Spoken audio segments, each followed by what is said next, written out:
Today we're going to be doing a video on how to replace your alternator on a 92 F-150. This is the same for quite a few years Ford pickups and Broncos.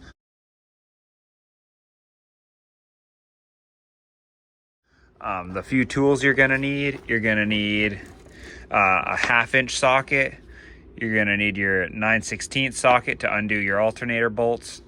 You need a 5/8 inch socket. And then I also have like an extended bar just to make it easier for when you're undoing the tensioner. You'll need wire cutters, perhaps a flathead, might make it easier to get the clip off, and then pliers. So this is the alternator that I got. And what they want you to do is to cut the existing wires, put them in here, crimp them on, and then slide the heat shrink cables up to close the connection, make it waterproof. So this is the issue that I was noticing when I was driving. As you can see, the voltage reader is between 8 and 18. It's a little high. You're only supposed to be seeing around 14. And right now I have no battery light on, but if I give it gas, the battery light comes on and the voltage goes way up above, or way up to at least 18, if not 20 or higher. So I knew that there was a problem. Step one is to undo the negative terminal on your battery.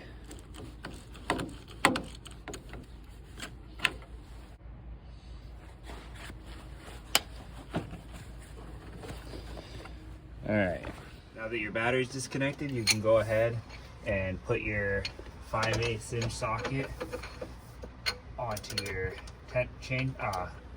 belt tensioner, and when you pull it away this way, it gives you slack here, and you can pop it off your alternator.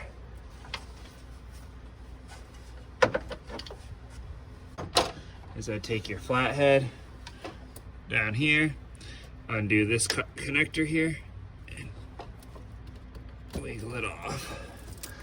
So now you've got that off.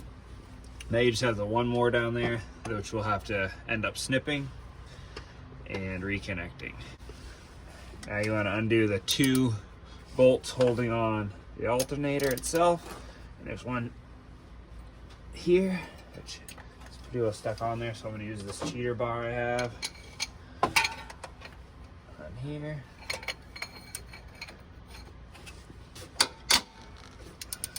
That one broke free.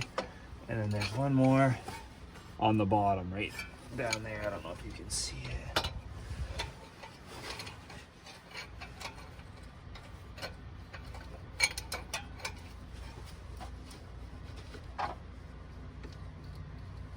And that one also is now free.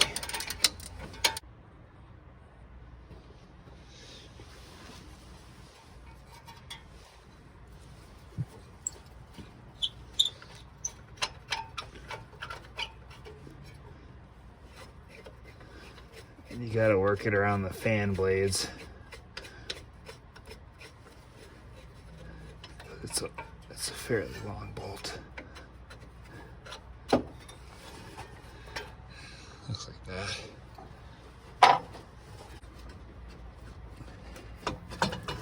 There. Get this up, rest it down, and now you can easily clip these cables and reconnect the new ones. So this one, I had replaced the alternator like 4 years ago, so I'm gonna try and clip it as close to the metal as I can, so that way I don't shorten the length of these cables any more than I have to. All right, like I said, I'm gonna clip it as close to those metal connectors as I can, just to keep the wire as long as possible.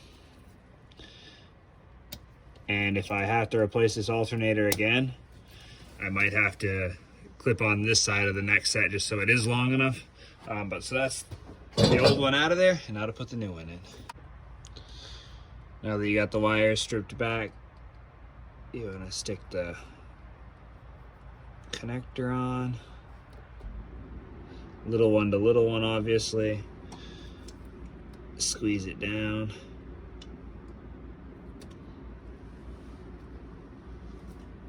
I think hopefully that is on there. Yep, and then slide down the heat shrink. Get it on there.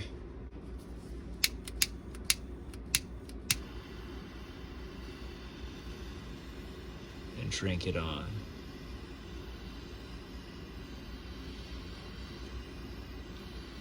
And you do the same thing for these larger ones. Now you don't have to worry about which one goes in which one because they're both connected to the same point on your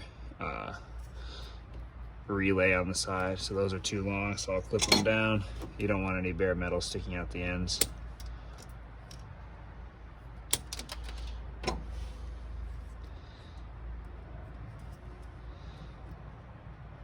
That.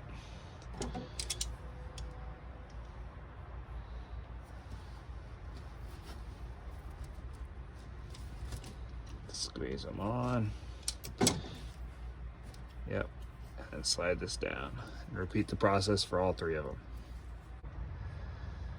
Now you do the same process in reverse. Now that you have the wires all connected, stick this down in here, put your bolt through the bottom here, then put the one through the top up here.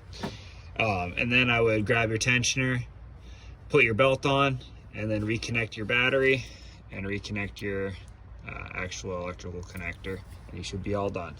Now if you forgot how your belt goes, you should be able to just look down on underneath your hood and you'll have a diagram, but if not, you can use mine. That's what it looks like.